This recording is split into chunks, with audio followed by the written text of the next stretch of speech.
Okay, hello dear friends, good evening. Such a beautiful, beautiful day because it's cloudy and nature needs some downtime, and we are having this downtime. And it's just good to have something different and something special. And so let's do an outfit of the day first. So it's cold outside.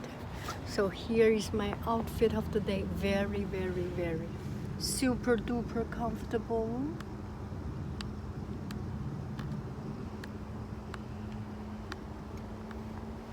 And the best thing, it has pockets. And as a teacher, you need pockets to put pencils, scissors, erasers, and everything. And today, when I was at school, I wear my hat. Yeah, still I wear my hat.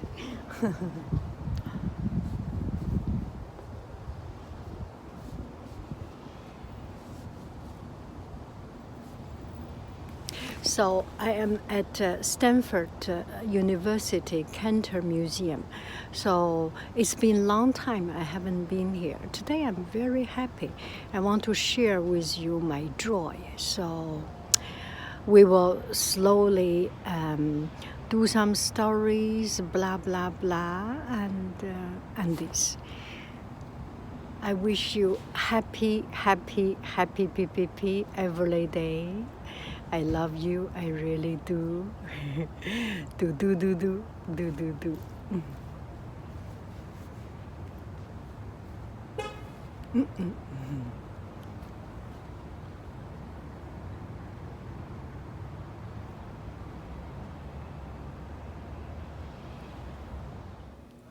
Okay, hello dear friends. Here I am at Stanford Museum, and the artworks are almost always here since I come here very often. And each time I find something new and something that I aspire to. For example, this painting is made by Untitled France, 1880 to 1954. Still life with fruit. I find it interesting because it's totally in black and a very dark black background. And how do you distinguish anything in black background? Because all the light and everything is absorbed. How can you see? To get out the profile of the painting, of the subject, of the object on the painting, you outline with lighter color. We all know this, but seeing it in front of my eyes and pondering about it and think what I can do is it brings new light to this painting. It has been always here and I always ignored it. But just a couple of days ago or a couple of weeks ago, one of my students sent me a painting on black background. I think it's a globe or something in very dark background. And he asked me to paint. I said, send it to me so that I can try to paint. And seeing this is eye-opening. And it motivates me to try to do that painting. Maybe tonight we are going to do it. And the media will not be the same or may be the same, but but it's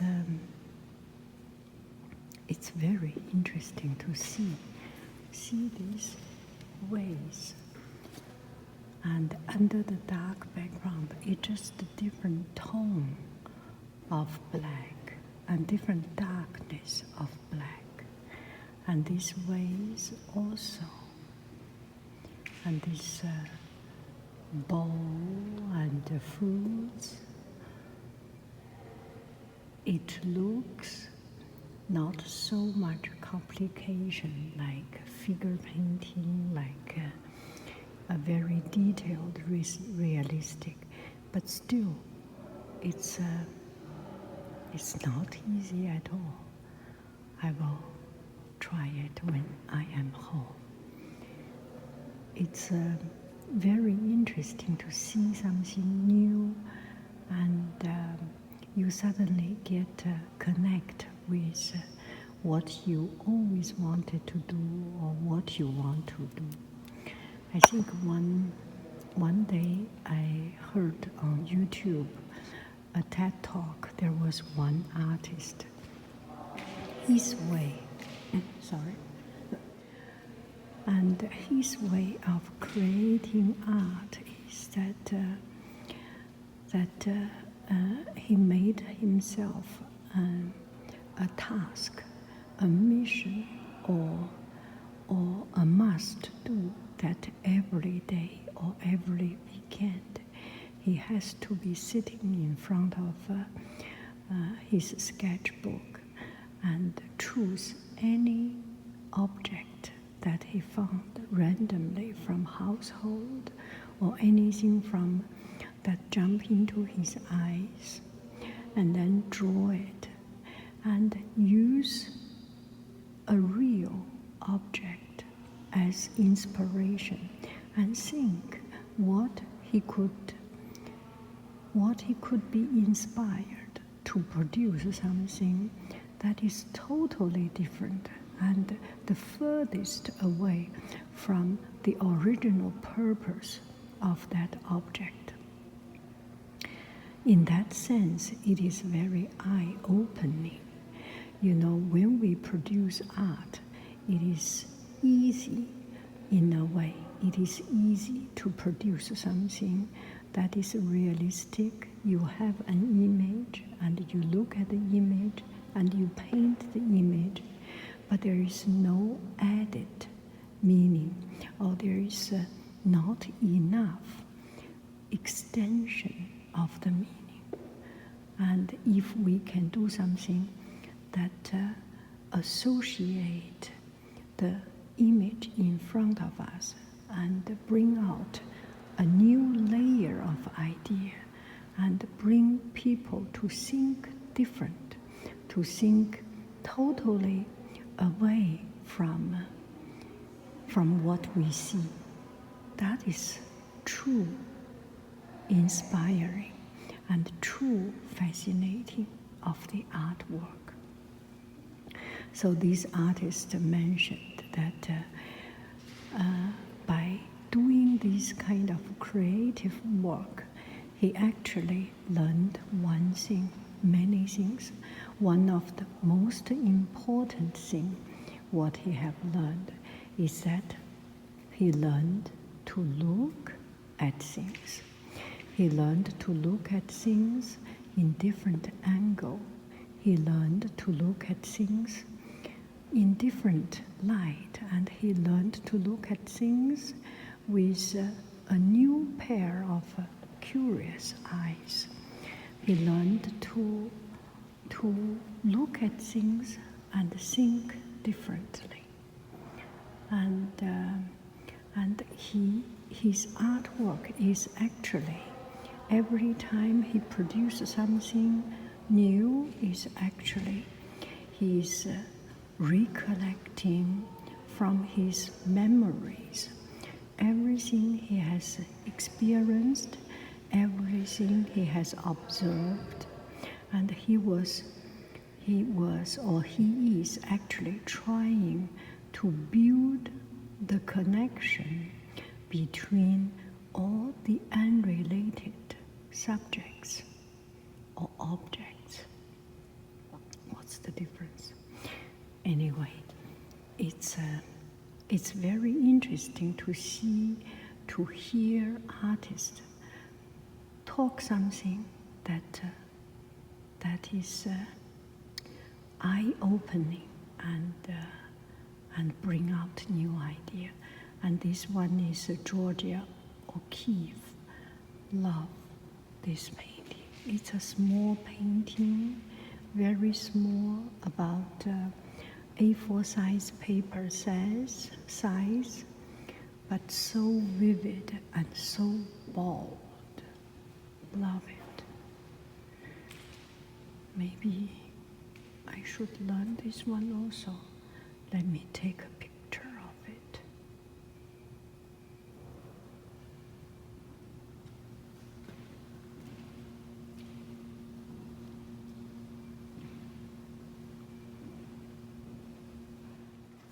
And this one is Edward Hopper. You have seen it many times.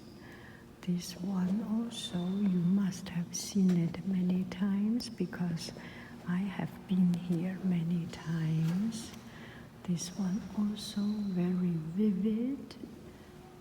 All these are the classic art.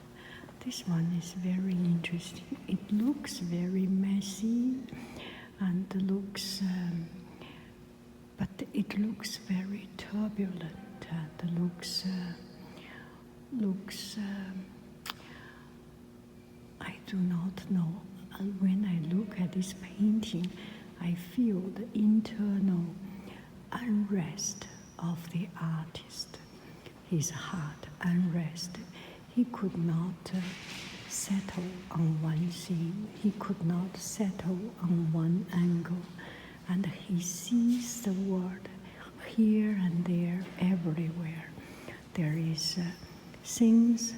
are things everywhere, and there are movements everywhere, and he's never satisfied with what he has produced, so he put color and cover up color and mess around color.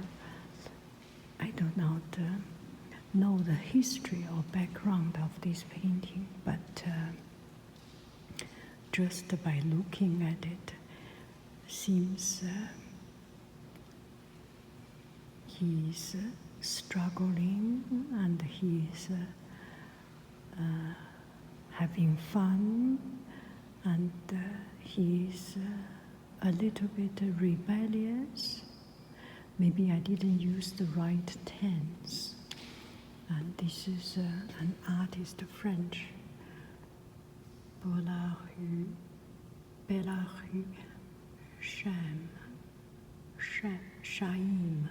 Chaim Soutine, French, born Belarus, 1893 to 1943. Cagnes-sur-Mer, the road. I will check about this artist and try to learn a little bit more. And this one you have already seen. I love the harmonious of this painting. Everything is so subtle, and the difference is only the nuance. And when you see this painting, you can easily ignore it. But the painting also calls for attention that you cannot ignore. There is something in this painting that is so unique, so nonchalant, so careless, and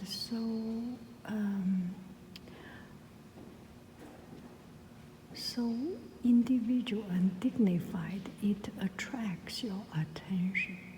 It attracts your attention to count the window and to count which window has light, which window does not. It attracts your attention to count the branches, and it brings your attention to the center pond, the center of the pond, and to look at the rock, to look at the leaf. Anyway, it's I love this painting. And the other day, I saw a painting on the internet about this kind of dot painting, or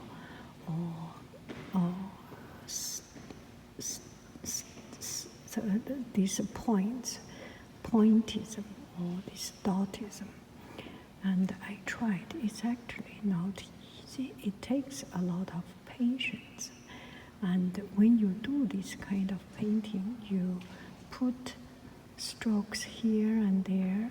It takes very long time, and sometimes you lost your direction, and you're lost yourself in these little teeny tiny little strokes. So maybe I will try to do it again these couple of days. I love it. It makes me wanting to try. Okay, I will take a picture of it. So in the same realm, or in the same genre, we are looking at this piece of painting. I have seen it, and I have done video of it, but every time I come here, I must spend time here. I like this kind of impressionist, and there is something real you can see, and there is something very impressionist and something very expressive. And from far away you see it, you know it's trees. But when you get closer and closer and closer, it's just splash of paints and dots of paints, and collage of paints, and layer over of paints, and the light from the upper left corner until the light transition and the shape, unique, distinguished shape. There are many branches. It looks messy, but you do not feel messy.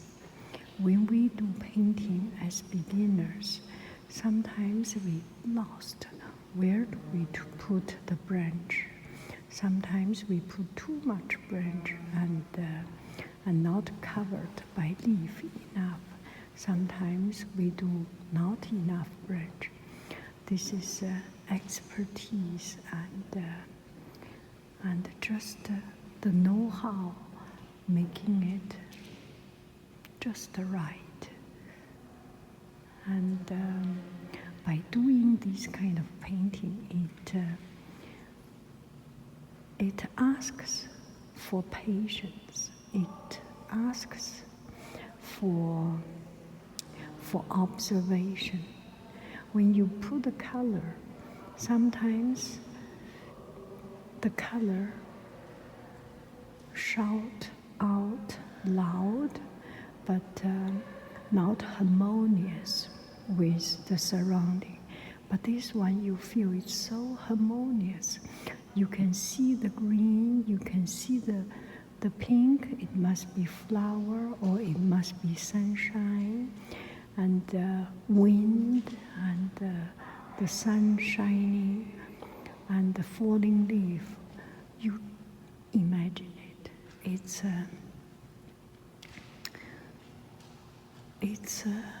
a very harmonious, wholesome, and what is holistic piece of environment. You are inside the world that the artist created, and it's a peaceful, calm, and beautiful, colorful world, but not loud, not crazy, not chaotic. It's it's the harmony of chaos, and it's the unity of difference. I love it. I want to try it. May come out very different, but I love it. Okay, let's go on. And this one is by Pablo Picasso.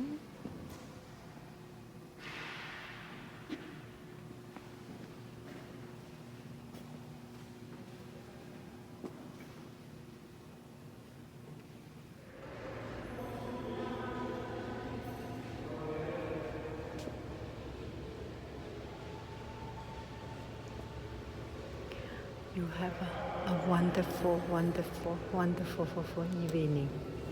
I love you. I really do. Do.